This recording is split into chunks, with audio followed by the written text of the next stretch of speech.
কোন এতিম যেন বলতে না পারে নবীজি আমার ব্যাপারে কি বলবেন, আমি তো এতিম মানুষ, আর তিনি আমার ব্যাপারে কিভাবে আমার দরদ বুঝবেন। নবীজিকে আল্লাহ পাক কেমন এতিম বানালেন, সমস্ত দুনিয়ার এতিমদের সর্দার বানালেন। মায়ের পেটে যখন তিনি ছিলেন 6 মাসের সময় মায়ের পেটে থাকাকালীন বাপের এতিম হয়ে গেলেন। যখন প্রসব বেদনা শুরু হয়েছে মায়ের, দুনিয়ায় যখন তিনি আসবেন, হযরতে আমেনা ঘরের ভিতরে বসে তার অবস্থাটা কি, এই সন্তান পৃথিবীতে আসলে পরে যিনি সবচাইতে বেশি খুশি হবেন তিনি তো আজ দুনিয়ায় নাই। মনের ভিতরে কত কষ্ট। আল্লাহ রাব্বুল আলামিন তার হাবিবকে দুনিয়া আনলেন। রাসূলের দাদা ঘরের সামনে তাঁবুর সামনে দাঁড়ায়া তায়েফ থেকে আগত সাদিয়া গোত্রের লোকদেরকে বলতেছেন, এই ঘরের ভিতরে একটা এতিম বাচ্চা আছে, বেশি টাকা করি দেওয়া যাবে না, যদি দয়া হয় নিয়ে যাও। গরিব মানুষ, এতিম মানুষ দেখে শুনে কেউ আর নিতে চায় না। সবশেষে এলেন ভাগ্যবতী মেয়ে, ভাগ্যবতী মহিলা হযরতে হালিমাতুস সাদিয়া, তিনি এসেছেন। কোনো ছেলে পেলে পায় নাই, সকলের শেষে তিনি এসেছেন। আব্দুল মুত্তালিব বলছেন, এই ঘরের মধ্যে একটা এতিম বাচ্চা আছে, দয়া হলে নিয়ে যেতে পারো। তিনি স্বামীর সঙ্গে পরামর্শ করলেন, এরপরে বললেন যদি দেখতে অন্তত ভালো হয়, মন যদি ভালো লাগে নিয়ে যাব, একেবারে খালি হাতে ফিরে যাওয়ার চাইতে তো ভালো। হযরতে হালিমা বলেন, আমি ঘরের মধ্যে প্রবেশ করলাম, মা আমেনার কোল থেকে শিশু মুহাম্মদ সাল্লাল্লাহু আলাইহি ওয়াসাল্লামকে যখন আমি কোলে নিলাম, আমি হুজুরের চেহারার দিকে নজর করে দেখলাম, আমার কাছে মনে হলো যেন পূর্ণিমার চাঁদটা আমার কোলে ধরা দিয়েছে। রাসূল কি শিশু মুহাম্মদ সাল্লাল্লাহু আলাইহি ওয়াসাল্লাম কি যখন নিয়ে বাড়ির দিকে রওনা হলাম, যে গাধা আমার সকলের পেছনে এসেছে সেই গাধা এখন সকলের আগে ছুটে চলে যায়। এরপরে বাড়ি যখন নিয়ে গেলাম, কুয়ায় পানি বাড়লো, গাছে ফসল বাড়লো, খেজুর গাছে খেজুর বাড়তে লাগলো, জমিনে ফলন বেড়ে গেল। রাসূলের দুধ বোন সাইমা রাসূলকে নিয়ে মুহাম্মদ সাল্লাল্লাহু আলাইহি ওয়াসাল্লাম তাকে দোলনা নিয়ে দোল দিতেছে। কি আশ্চর্য অবস্থা! সাইমা তাকে দোল দিচ্ছে আর বলতেছে, বেঁচে থাকুক মুহাম্মদ সাল্লাল্লাহু আলাইহি ওয়াসাল্লাম, সে দীর্ঘজীবী হোক। কবি লিখতেছেন, কি আশ্চর্য কথা, বেদুইন বালিকা কারে নিয়ে দোল দেয় সে কি তা জানে? বিশ্বনবী মুহাম্মদ রাসূলুল্লাহ সাল্লাল্লাহু আলাইহি ওয়াসাল্লাম এভাবে এতিম অবস্থায় জীবন তার শুরু হলো। যখন তিনি ফিরে এলেন 6 বছর বয়সের সময়, যখন মায়ের কাছে তিনি ফিরে এসেছেন, প্রতিদিন তিনি খেলা দেখতে যান ময়দানে। ইতিহাসের মধ্যে লেখা হয়েছে, মা প্রতিদিন সন্ধ্যার সময় তাকে ফিরে পান। আজকে সন্ধ্যা হয়ে গেছে, শিশু মুহাম্মদ সাল্লাল্লাহু আলাইহি ওয়াসাল্লাম বাড়ি ফেরেন না।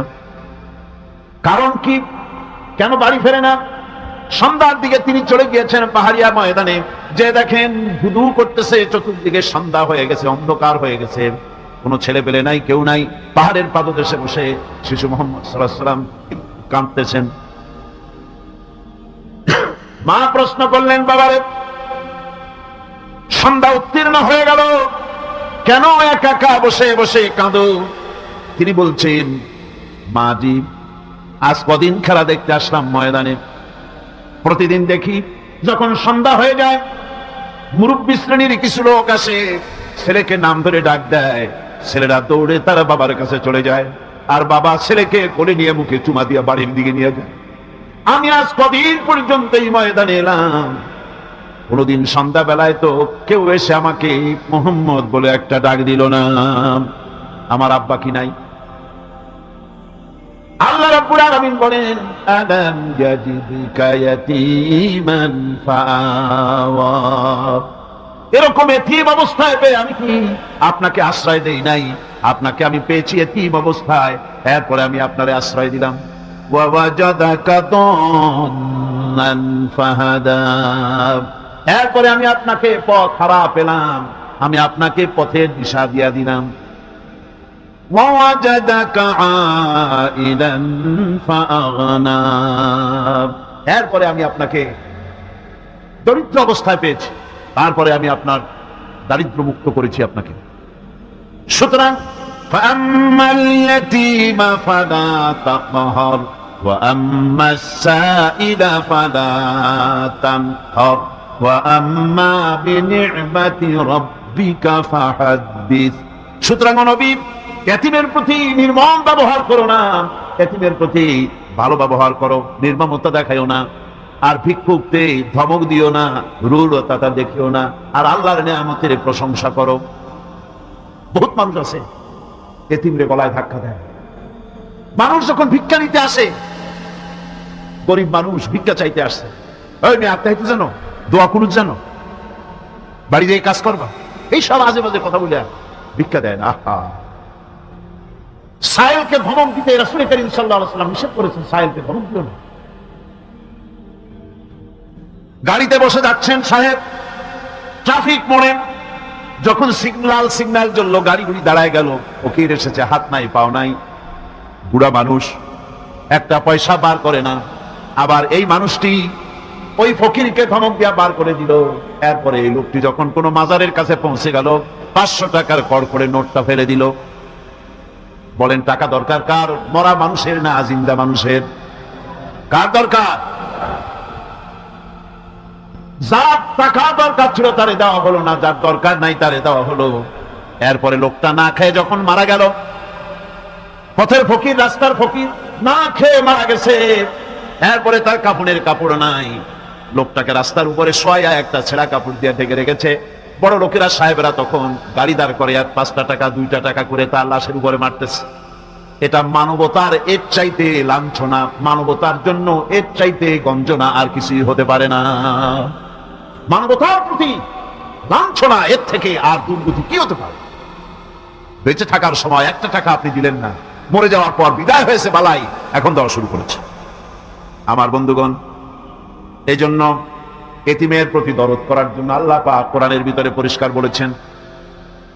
রাসূল করিম সাল্লাল্লাহু আলাইহি ওয়াসাল্লাম নিজে এতিম ছিলেন, আর এতিমের প্রতি তার এত দরদ ছিল। একবার তিনি ঈদের দিকে নামাজ পড়ার জন্য যাচ্ছেন, প্রতিমধ্যে দেখেন একটা বাচ্চা ছেলে কাঁদতেছে। এই রাস্তায় কত মানুষ গেল, কেউ দাঁড়ালো না, থমকে। বাচ্চার ক্রন্দন কাউকে থামাইতে পারলো না। কিন্তু বিশ্ব নবী, দয়ার নবী, রাহমাতুল লিল আলামিন বাচ্চার কান্না দেখে পাও বাড়াতে পারলেন না। নবীজি দাঁড়ায় গেলেন, জিজ্ঞেস করেন, ও বাচ্চা, ঈদের দিনে কাঁদো কেন? ঈদের দিনে তো কাঁদতে নাই। বাচ্চা বলে, তোমার কাছে বলবো না, আমি সেই সকালবেলা থেকে বসে আছি।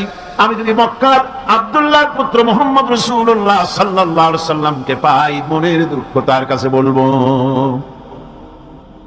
বিশ্ব নবী জমিনের উপরে বসে বললেন, বাচ্চারে কোলের উপরে উঠায় বলেন, বাচ্চা বলো কি তোমার দুঃখ? তুমি যার জন্য বসেছো, আমি তো সেই এতিম নবী, কি বলতে চাও?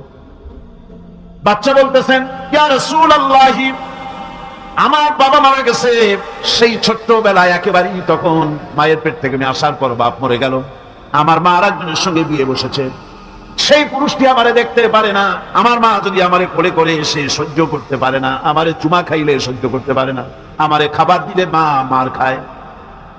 আজ ঈদের দিনে রাতে আমার মা আমাকে বললো, বাবারে তোমার কপাল খারাপ, তোমার বাবা মারা গেছে, তোমাকে সাহায্য করার কেউ নাই, আমি তোমার যত্ন করতে পারলাম না, কোলে নিয়ে চুমাও দিতে পারি না, আমার এমনই কপাল খারাপ। সুতরাং এতিমের দরদ এতিম ছাড়া কেউ বুঝবে না। তুমি আজ চলে যাও, ওই রাস্তায়, ঈদের রাস্তায় দাঁড়ায় থাকো, মাঠের রাস্তার পাশে, বিশ্ব নবীর কাছে তোমার দুঃখ বলো, এতিমের দুঃখ তিনি বুঝবেন। আমি মায়ের কথা মতো এই জায়গায় এতক্ষণ বসে আছি, হুজুর আপনি দয়া করে, আমার কথা তো আপনার কাছে বললাম, আমার মনের এই দুঃখ। নবীজি বাচ্চার কথা শুনতেছিলেন, চোখ দিয়া পানি পড়তেছিল। বাচ্চাকে বুকের সঙ্গে জড়িয়ে ধরে নবীজি বলেন, এতিম, মুহাম্মদ সাল্লাল্লাহু আলাইহি ওয়াসাল্লাম যদি তোমার পিতা হন আর হযরতে আয়েশা যদি তোমার মা হয়ে যায়, বলো তোমার মনের দুঃখ মেটে নাকি? ছেলের বুকে কেঁদে উঠলো আর বলল, ইয়া রাসূলুল্লাহ, আপনি যদি আমার পিতা হন আর আয়েশা যদি আমার মা হয়ে যায়, এর থেকে বড় সৌভাগ্যের আমার তো আর কিছুই নাই। নবীজি এতিমকে বাড়ি নিয়ে গিয়ে হযরতে আয়েশার হাতে তুলে দিয়ে বললেন, আয়েশা রে, পবিত্র ঈদের দিনে আল্লাহ রাব্বুল আলামিন তোমার জন্য একটা উপহার পাঠিয়েছেন, এটা যত্ন করো। এতিমের প্রতি দরদ রাখার জন্য আল্লাহ রাব্বুল আলামিন বলেছেন, এতিম, মিসকিন, বিধবা, অসহায় লোক, তাদের প্রতি যাতে করে মুসলিম সমাজ লক্ষ্য রাখে, সেজন্য আল্লাহ পাক নির্দেশ করেছেন। বুখারী এবং মুসলিম শরীফের হাদিসে এসেছে, আস-সাই আলাল আরমারাত ওয়াল মিসকিন কাস-সাই ফি সাবিলিল্লাহ। বিধবাদের জন্য, মিসকিনের জন্য কেউ যদি কোনো উদ্যোগ গ্রহণ করে, কেউ কোনো সাহায্য দেয়, জিহাদের ময়দানে জিহাদ করে আল্লাহর রাস্তায় যে সওয়াব পাওয়া যায়, যে মর্যাদা পাওয়া যায় আল্লাহর কাছে, এতিম মিসকিন বিধবাকে সাহায্য করলে সেই সওয়াব আল্লাহ রাব্বুল আলামিন আমলনামায় দিয়ে দেন। আমাদের প্রিয় নবী এতিম মিসকিনদের খুবই ভালোবাসতেন তার নিজের চাকর হযরত যায়েদ ও আনাস রাদিয়াল্লাহু তাআলা আনহুকে। সে সম্পর্কে এখন আলোচনা করা হচ্ছে। তার চরিত্রই প্রমাণ করে নবীদেরকে বাইয়ানাত দেওয়া হয়েছে, এমন চরিত্র আচার আচরণ দেওয়া হয়েছে যাতে করে লোকেরা অভিভূত হয়ে যায়, আকৃষ্ট হয়ে যায়। হযরতে যায়েদ তিনি তো কৃতদাস ছিলেন, হারায় গেলেন বাপ মা থেকে, আর এরপরে কুদরত তারে মুহাম্মদ সাল্লাল্লাহু আলাইহি ওয়াসাল্লামের ঘরে উঠায় দিল। তিনি তখন আল্লাহর নবী, তখন নবুয়তের দায়িত্ব পান নাই। যায়েদের পিতার কাছে খবর হয়ে গেল যায়েদ আছে রাসূলের বাড়িতে, মুহাম্মদ সাল্লাল্লাহু আলাইহি ওয়াসাল্লামের বাড়ি। মক্কায় তারা এসে হুজুরের সঙ্গে দেখা করে বললেন, মুহাম্মদ সাল্লাল্লাহু আলাইহি ওয়াসাল্লাম, জানতে পেরেছি আপনার কাছেই আমাদের ছেলে যায়েদ আছে, মেহেরবানি করে তাকে আমাদেরকে ফিরায় দেন। হুজুর বলেন, যায়েদ যদি তোমাদেরকে চিনতে পারে আর যদি যেতে চায়, আমার পক্ষ থেকে কোনো আপত্তি নাই, অবশ্যই যাবে। তবে যায়েদ যদি যেতে না চায়, আমি এমন লোক নই যে কেউ আমার কাছে থাকতে চাইলে আমি জোর করে তাকে ছেড়েও দিতে পারি না, আমি তেমন লোক নই। পিতা বললেন, আপনি অবশ্যই যুক্তিপূর্ণ কথা বলেছেন। হযরতে যায়েদ কানা হলো। হুজুর বললেন, তুমি কি চেনো এদেরকে? যায়েদ বললেন, চিনি, ইনি আমার বাবা, উনি আমার চাচা। যায়েদের পিতা বলেন, বাবারে বাড়ি চলো, তোমার মা কেঁদে কেঁদে হয়রান, চলো বাড়ি যাই, বাড়ি যা কিছু আছে সব তোমাকে ফিরিয়ে দেওয়া হবে।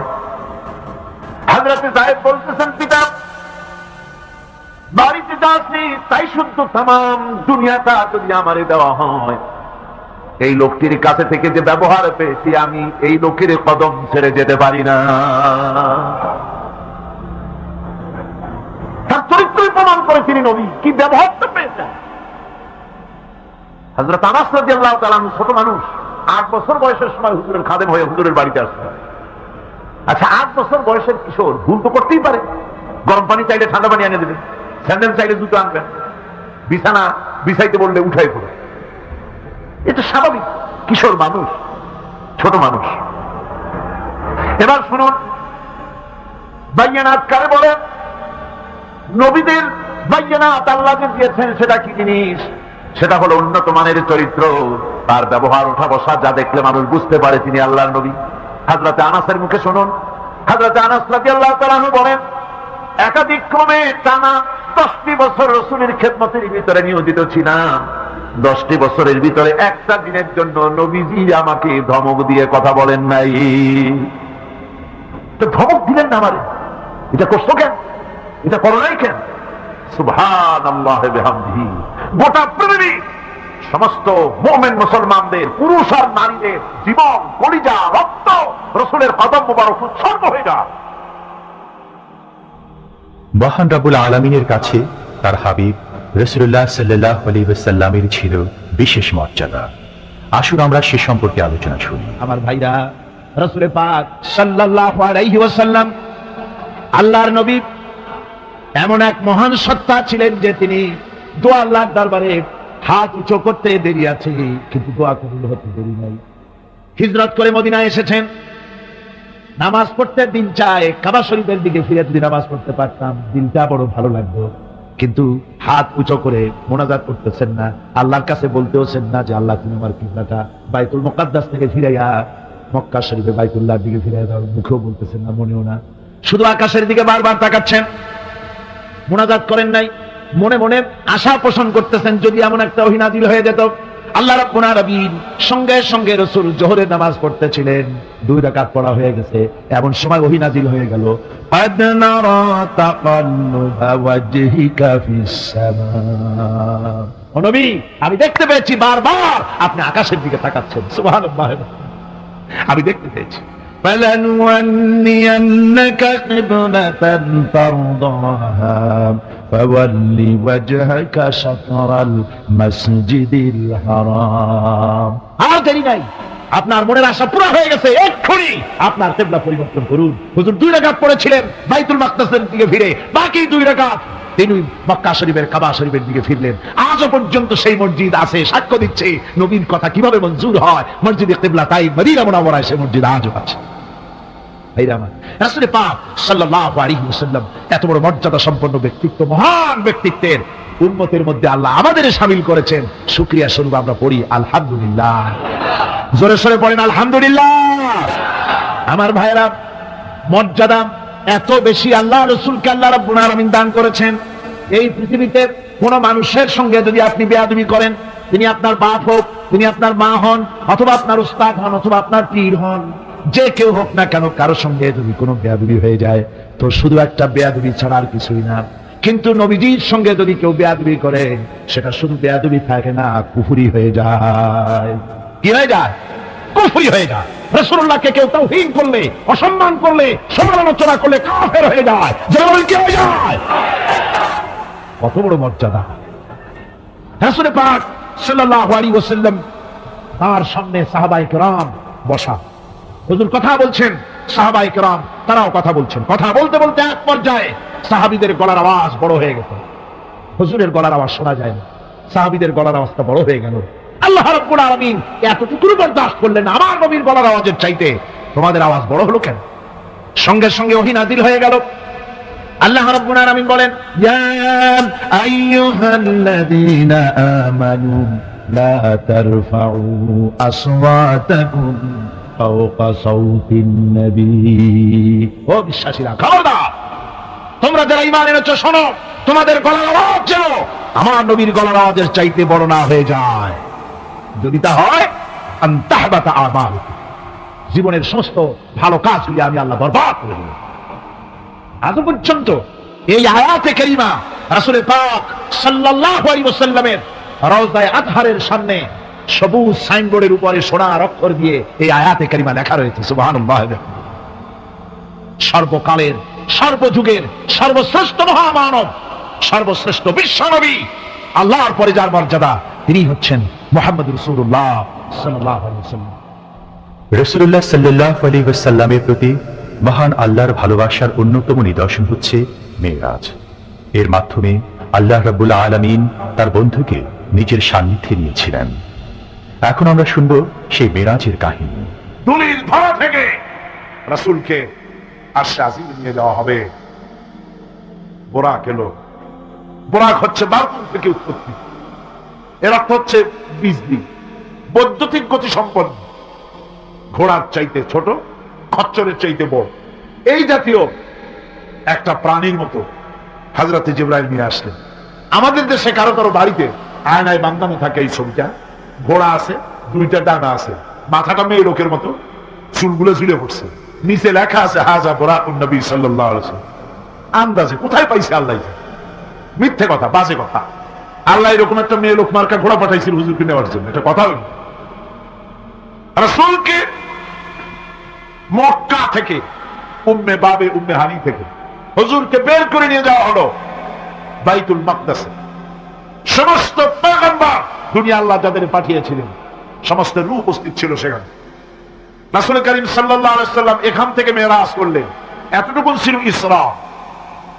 কোরআনে কারীম বলছে, আজকের কারি সাহেব যেখান থেকে তেলাওয়াত করেছিলেন, সুবহানাল্লাযী আসরা বিআবদিহি লাইলাম মিনাল মাসজিদিল হারামি ইলাল মাসজিদিল আকসা।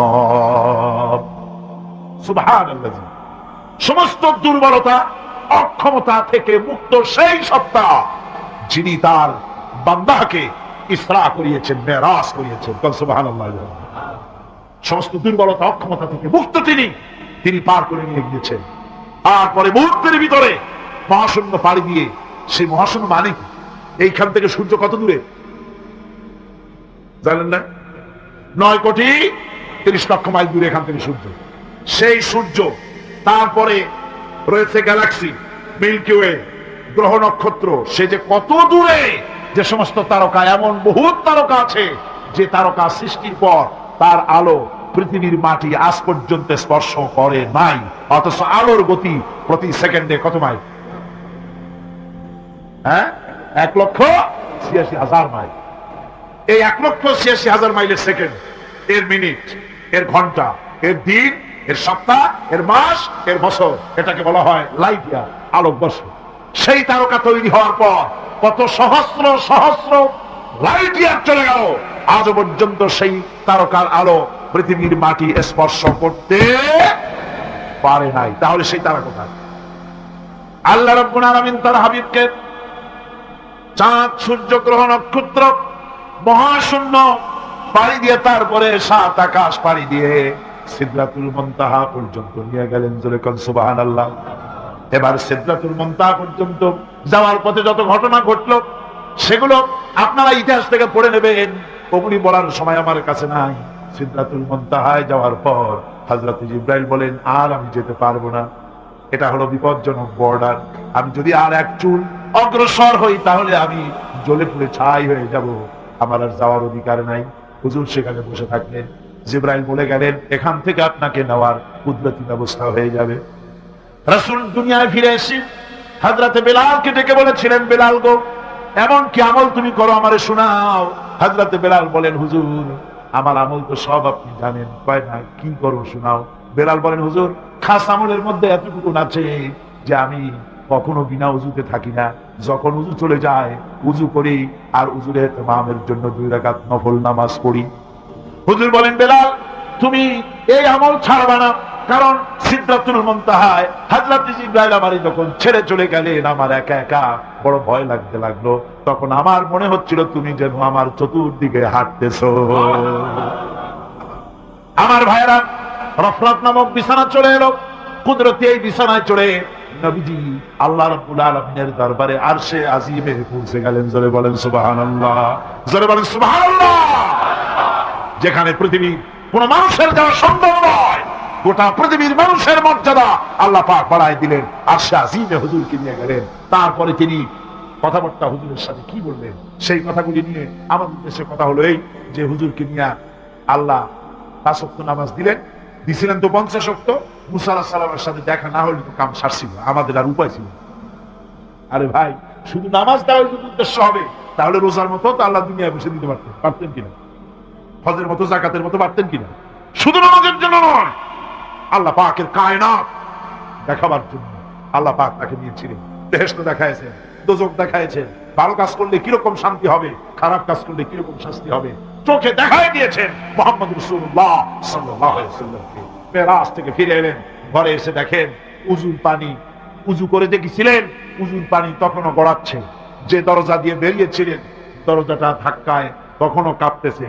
যে বিছানায় শোয়া ছিলেন সে বিছানায় মানুষ শুয়ে থাকলে যেমন উষ্ণ থাকে সেরকমের উষ্ণ ভাব তখনও আছে। কেমনে হলো? কেমনে হলো? মাথায় ঢুকবে না। সুবহানাল্লাহ, কোন ঢুকবে? জোরে কোন সুবহানাল্লাহ। এটার ব্যাপারে কোন বিজ্ঞান, দর্শন, যুক্তির প্রয়োজন নাই। প্রয়োজন শুধু এতটুকু, আল্লাহ তার হাবিবরে নেবেন, কত দ্রুত নিবেন, কত দ্রুত পাঠাবেন, এটা তিনি ভালো জানেন, আমাদের কোনো জানার কথা না, ঠিক কিনা? তবে দৃষ্টান্ত যদি চান তাহলে আমি দৃষ্টান্তটা এভাবে দিতে পারি, বুঝাবার জন্য একটা দৃষ্টান্ত দিতে পারি। সেটা হলো এই, ধরেন বাংলাদেশে কোন প্রেসিডেন্ট আসবে, পৃথিবীর যে কোনো দেশের এক প্রেসিডেন্ট আসবে, এটা আসার যখন খবর হয়ে যাবে তখন পত্র পত্রিকায় রুট বলে দেওয়া হয়। এই রুটে রাষ্ট্রীয় মেহমান, রাষ্ট্রীয় অতিথি ভবনে আসবেন, এই রাস্তা দিয়ে সাধারণ ট্রাফিক চলাচল বন্ধ থাকবে। এয়ারপোর্ট থেকে নিয়ে রাষ্ট্রীয় অতিথি ভবন পর্যন্ত মেহমান না আসা পর্যন্ত সমস্ত ট্রাফিক চলাচল বন্ধ। মেহমান পৌঁছে যাবে, তারপরে আবার স্বাভাবিক ট্রাফিক চলবে। এটা জানেন কিনা? জানেন কিনা? এইটা যদি পৃথিবীর সামান্য সলিমুদ্দিন কসিমুদ্দিন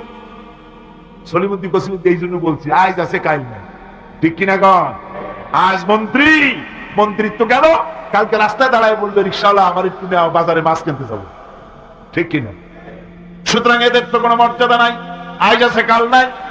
এই দুনিয়ার সলিমুদ্দিন কসিমুদ্দিনের জন্য যদি এভাবে ট্রাফিক চলাচল বন্ধ করে দেওয়া হয় তাহলে আকাশ এবং জমিনে আল্লাহ রাব্বুল আলামিনের সর্বশ্রেষ্ঠ মেহমান জনাবে মুহাম্মদ রাসূলুল্লাহ সাল্লাল্লাহু আলাইহি ওয়াসাল্লাম এই মেহমান আল্লাহর দরবারে যাবেন। আল্লাহ যদি বলে দিয়ে থাকেন, আল্লাহ যদি হুকুম করে থাকেন, সময়ের গতি, বার্ষিক গতি, আহ্নিক গতি, আকাশের গতি, সূর্যের গতি, সময়ের গতি, রাত 3:45 10 সেকেন্ড, দেখুন সমস্ত গতি স্তব্ধ হয়ে যায়। আমার হাবিব আমার দরবার থেকে ঘুরে যখন ঘরে ফিরে যাবেন, আবার 3:45 11 সেকেন্ড থেকে শুরু হয়ে যাবে। ইসলাম প্রচার করতে গিয়ে আমাদের প্রিয় নবীর উপর চলেছে অকথ্য নির্যাতন, যার প্রমাণ তায়েফের ঘটনা। সেই কাহিনী এখন আমাদের সামনে সুললিত কণ্ঠে তুলে ধরছেন প্রখ্যাত মুফাসসিরে কোরআন হযরত মাওলানা দেলোয়ার হোসাইন সাঈদী। ক্যাসেটের প্রযোজনায় সিএইচপি, পরিবেশনায় স্পন্দন অডিও ভিজুয়াল সেন্টার, ঢাকা।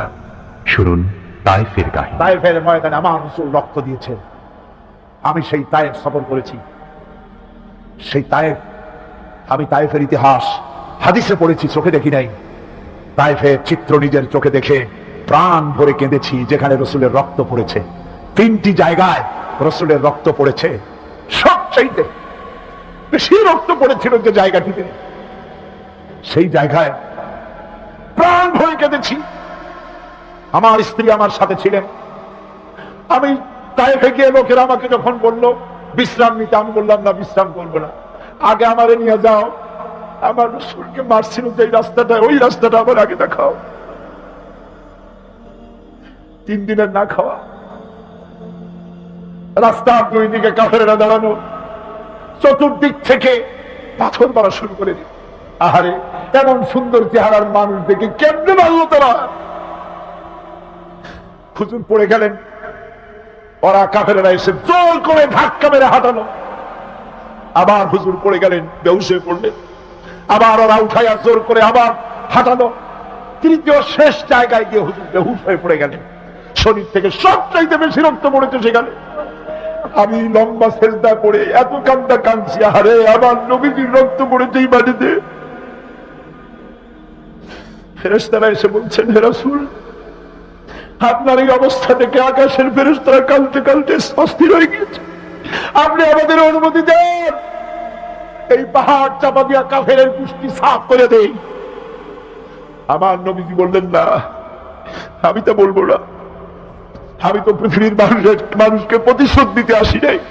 আমি যদি হুকুম করি আর আমার হুকুম মতো সবগুলি যদি পাথর চাপা দিয়ে মাকে ফেলে দাও, তাহলে আমি কাল কালে পৌঁছাবো না ইলাহা ইল্লাল্লাহু মুহাম্মাদুর রাসূলুল্লাহ। সঙ্গে যায়েদ, রক্তাক্ত শরীর। আরে, যে শরীরের দিকে মানুষ একবার তাকাইলে চোখ ফিরাইতে পারতো না। হযরত আয়েশা বলেছেন, যে সমস্ত নারীরা ইউসুফ আলাইহিস সালামের দেখে হাত কেটে ফেলাইছিল, ওরা যদি আল্লাহ রসুলকে দেখতো, হাত কাটতে কাটতে কলিজা কাটে ফেলাই দিত, টের পাইতো না। এমন মানুষের গায়ে কেমনে পাথর মারলো।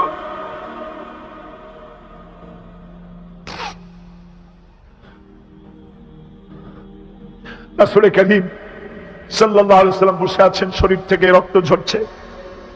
বুখারী শরীফে এসেছে, আত্তাস নামক এক যুবক আঙ্গুরের বাগান থেকে 1 গ্লাস আঙ্গুরের শরবত এনে হুজুরের হাতে দিলেন। কষ্টের পর 3 দিনের না খাওয়া ক্ষুধার্ত নবী 1 গ্লাস আঙ্গুরের শরবত সবটুকু পান করে একটা স্বস্তির নিঃশ্বাস ফেললেন। বললেন, তোমার নাম না আত্তাস? তিনি বললেন, হ্যাঁ, আমার নাম আত্তাস। তোমার বাড়ি হযরত ইউনূস আলাইহিস সালামের গ্রামে?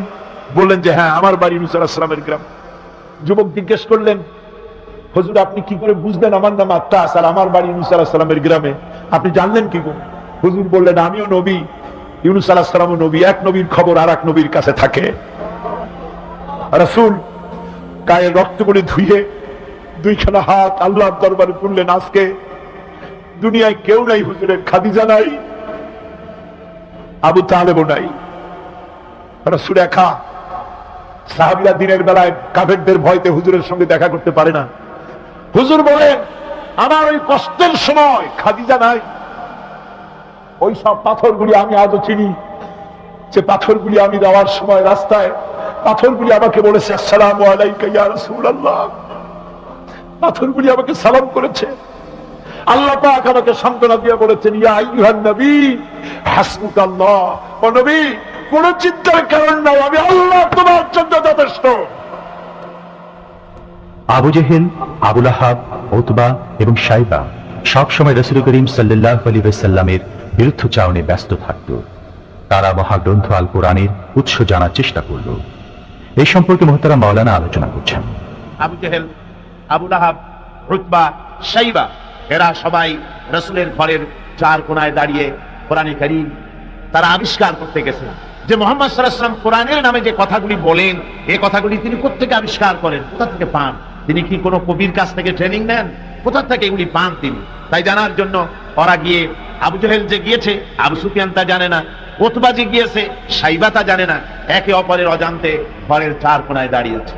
গভীর রাত্রে সরকারে দো আলম আশরাফুল আম্বিয়া নবী মুহাম্মদ রাসূলুল্লাহ সাল্লাল্লাহু আলাইহি ওয়াসাল্লাম তেলাওয়াত করা শুরু করেছেন। এখন বুঝুন, একে তো আল্লাহর কালাম, আর তেলাওয়াত করছেন তিনি যার উপরে এটা অবতীর্ণ হয়েছে।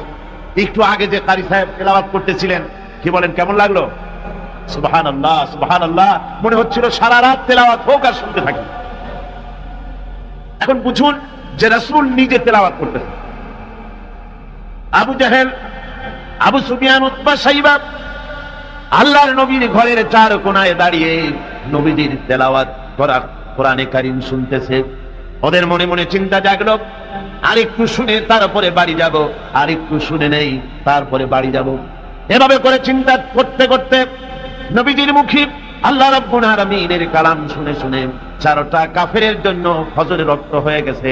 বাড়ি যাওয়া তো দূরের কথা, দাঁড়ানো থেকেও তো বসার সময় পায় নাই।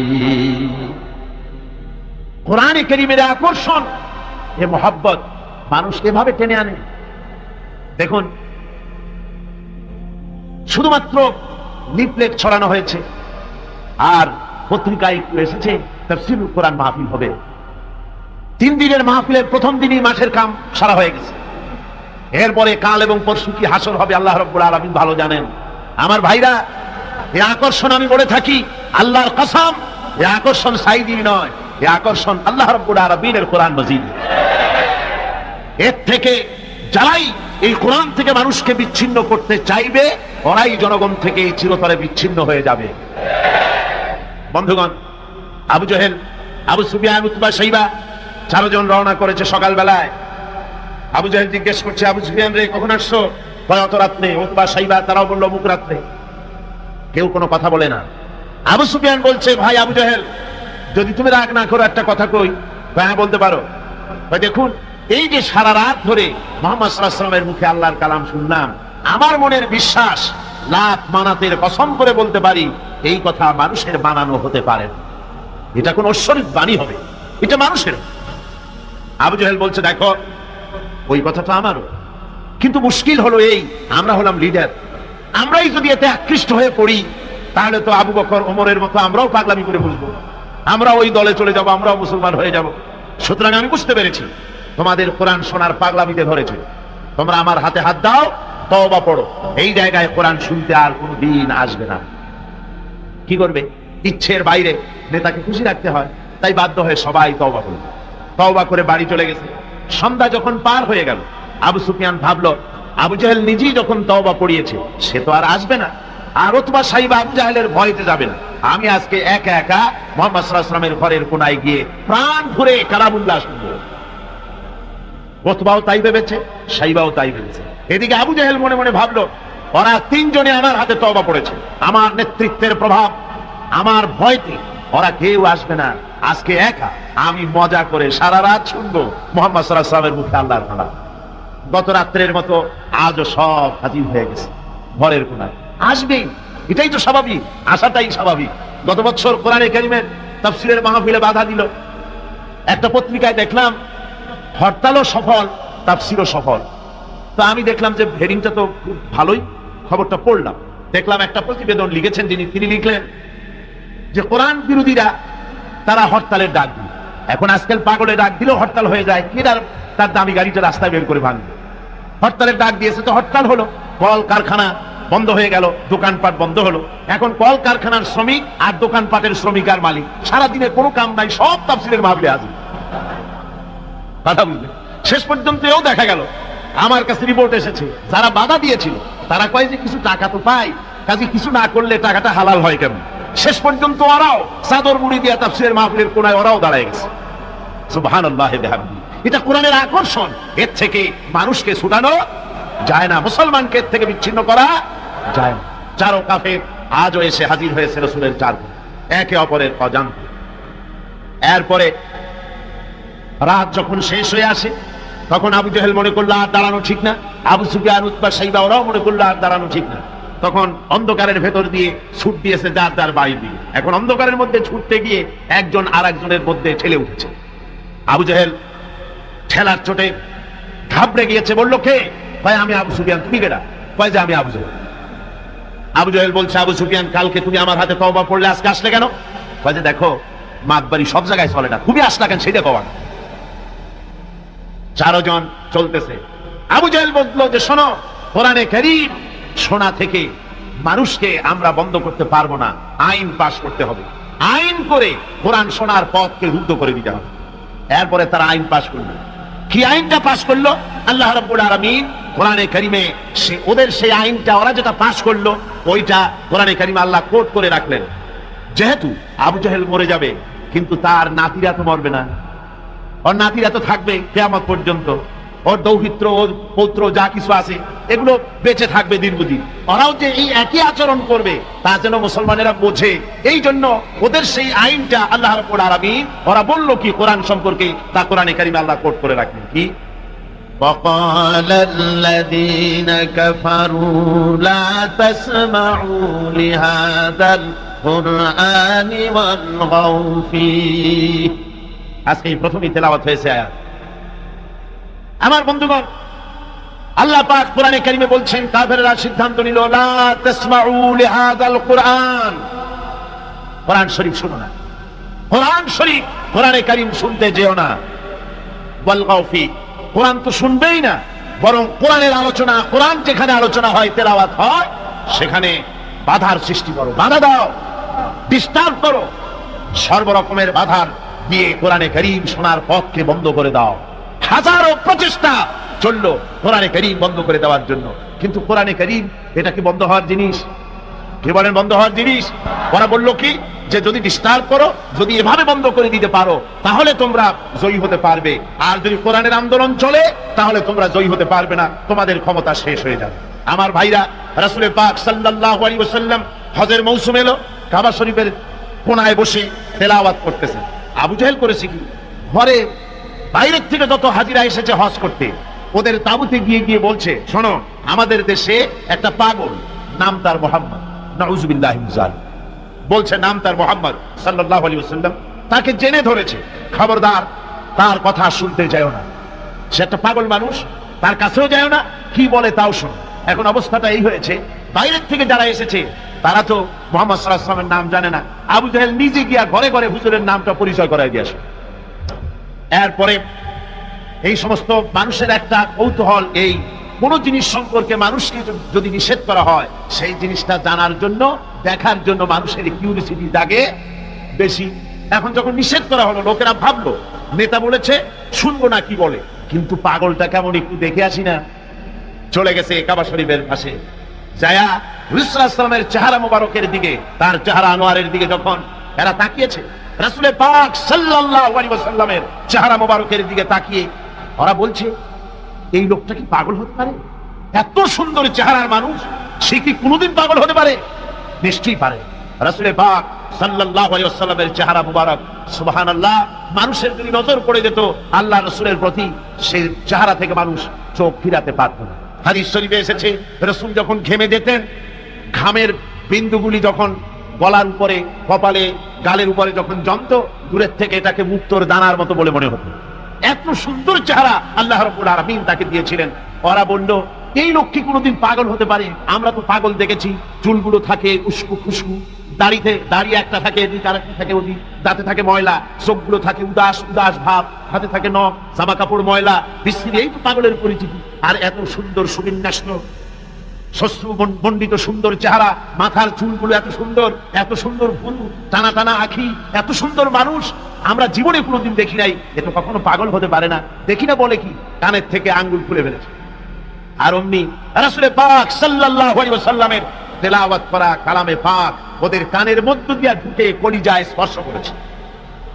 আমার বন্ধুগণ, শুনতে শুনতে বহিরাগত লোকগুলির চোখ দিয়ে পানি পড়া শুরু করে দিয়েছে এবং নিজেদের অজান্তে নিজেদের মুখ থেকে ওদের মুখ থেকে বেরিয়ে গেল আশহাদু আল্লা ইলাহা ইল্লাল্লাহু ওয়াহদাহু লা শারীকা লাহু ওয়া আশহাদু আন্না মুহাম্মাদান আবদুহু ওয়া রাসূলুহু।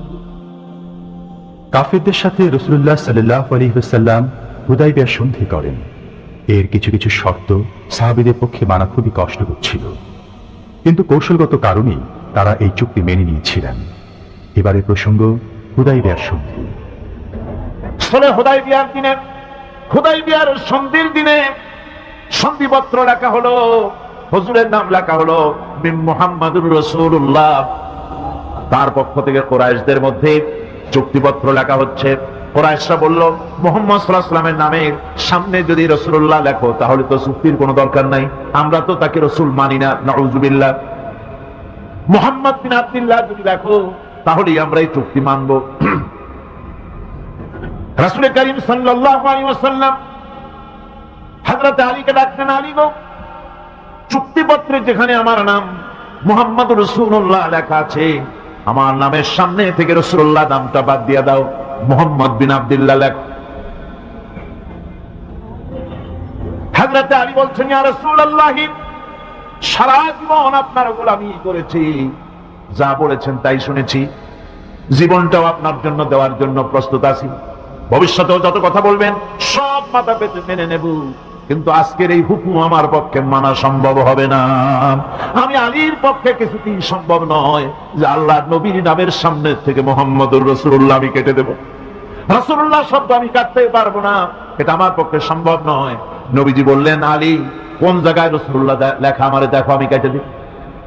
আমার বন্ধুগণ, নাম লিখতে জানেন না, সই করতে পারেন না, পড়তে জানেন না, তিনি বলতেছেন, ইন্নামা বুইসতু মুআল্লিমান, আমি পৃথিবীতে প্রেরিত হয়েছি শুধুমাত্র শিক্ষক হিসেবে দুনিয়ায় এসেছি। সুবহানাল্লাহ। দুনিয়ার কোন শিক্ষা প্রতিষ্ঠানে আল্লাহ রাব্বুল আলামিন তার হাবিবকে পড়ান নাই, যেহেতু তিনি তো বিশ্ব নবী। আমার নবী কি নবী? জোরে কর না, কি নবী? আপনার আমার নবী বিশ্ব নবী। বিশ্ব নবী সাধারণ মানুষের কাছে কি পড়বে? যে পড়াবে তার মগজ তো ছোট, তার জ্ঞান তো সীমিত। সীমিত জ্ঞান দিয়া বিশ্ব নেতারে কি শিখাবে, বিশ্ব নবীরে কি শিখাবে? এই জন্য আল্লাহ রাব্বুল আলামিন বিশ্ব নবীর শিক্ষক আল্লাহ পাক নিজে হয়ে গেলেন। কোরআনে কারীম বলছে, যখনই নবীদের জ্ঞানের কথা এসেছে তখনই আল্লাহ পাক বলেছেন, আমি জ্ঞান দিয়েছি। লক্ষ্য করুন, হযরত ইব্রাহিম আলাইহিস সালাম তার পিতাকে ডেকে বলছেন, ইয়া আবাতি ইন্নী ক্বাদ জাআনি মিনাল ইলমি মা লাম ইয়াতিকা ফাত্তাবি'নি আহদিকা সিরাতান সাবিয়্যা। হে পিতা, বিশ্বাস করো, আমার কাছে এমন এক জ্ঞান এসেছে যা তোমার কাছে নাই, যা তোমার কাছে আসে। তুমি আমার অনুসরণ করো, আমি তোমার সোজা পথ দেখাই দেবো। সুবহানাল্লাহ। তুমি আমাকে অনুসরণ করো, যেহেতু আমার কাছে যে জ্ঞান আসছে ওই জ্ঞান তোমার কাছে নাই। ইব্রাহিম আলাইহিস সালামের কাছে কার জ্ঞান আসছে? আল্লাহ রাব্বুল আলামিনের জ্ঞান। লূত আলাইহিস সালামকে নবুয়ত প্রদান করে আল্লাহ রাব্বুল আলামিন বলছেন, ওয়ালুতান আতাইনাহু হুকমান ওয়া ইলমা। আমি লূতকে আমার পক্ষ থেকে জ্ঞান দান করেছি, হিকমত দিয়েছি, বিজ্ঞান শিক্ষা দিয়েছি, আমি তাকে ইলম দান করেছি। সুবহানাল্লাহ। আমি তাকে ইলম দিয়েছি। মুসা আলাইহিস সালাম সম্পর্কে আল্লাহ পাক বলেন, ওয়ালাম্মা বালাগা আশুদ্দাহু ওয়াস্তাওয়া আতাইনাহু হুকমান ওয়া ইলমা। মুসা আলাইহিস সালাম যখন বয়স সন্ধিক্ষণে পৌঁছে গেলেন, যখন তিনি পূর্ণ বয়স প্রাপ্ত হলেন এবং তিনি যখন নিজেকে সম্পূর্ণ লালন পালন করার কাজ যখন তার সম্পূর্ণ হয়ে গেল, আমি তখন আমার পক্ষ থেকে তাকে ইলম দান করেছি, জ্ঞান দান করেছি, হিকমত দিয়েছি, জ্ঞান দিয়েছি। রাসূল করিম সাল্লাল্লাহু আলাইহি ওয়াসাল্লাম সম্পর্কে আল্লাহ পাক বলছেন, ফালা ইন اتبعت أهواءهم بعد الذي جاءك من العلم ما لك من الله من ولي ولا نصير। তুমি যদি জ্ঞান লাভের পরও তাদের প্রবৃত্তির অনুসরণ করো, তাহলে আল্লাহর কাছ থেকে তোমাকে রক্ষাকারী কেউ থাকবে না, কোনো সাহায্যকারী তুমি পাবে না। আমি যে জ্ঞান তোমাকে দিয়েছি এটারই অনুসরণ করো, এর মধ্যেই মুক্তি, বিশ্ববাসীর মুক্তি এই জ্ঞানের অনুসরণের ভেতরে। প্রত্যেক জাতির জন্য আল্লাহ রাব্বুল আলামিন নিজের পক্ষ থেকে রাসূল পাঠিয়েছেন। আল্লাহ পাক বলেছেন ওয়ালিকুল্লি উম্মাতির রাসূল, প্রত্যেক জাতির জন্য আমি রাসূল প্রেরণ করেছি। এমন কোন জাতি নাই যার কাছে নবী রাসূল পাঠানো হয় নাই। ওয়া ইম মিন উম্মাতিন ইল্লা খালা ফিহা নাযীর, সমস্ত নবীদের কাছে, সমস্ত উম্মতের কাছে, জাতির কাছে আমার পক্ষ থেকে আমি নবী পাঠাইছি। সুবহানাল্লাহ। কেউ যেন বলতে পারে না যে আমরা আল্লাহর পক্ষ থেকে কোনো দাওয়াত পাই নাই, আল্লাহর পক্ষ থেকে সত্যকে চেনার কোনো রাস্তা পাই নাই। এই জন্য প্রত্যেক নবীদের, প্রত্যেক উম্মতের জন্য, জাতির জন্য আল্লাহ সুবহানাহু ওয়া তাআলা তিনি নবী পাঠিয়েছেন নিজের পক্ষ থেকে, হেদায়েত পাঠিয়েছেন নিজের পক্ষ থেকে। এই নবীদেরকে পাঠাবার উদ্দেশ্য কি ছিল?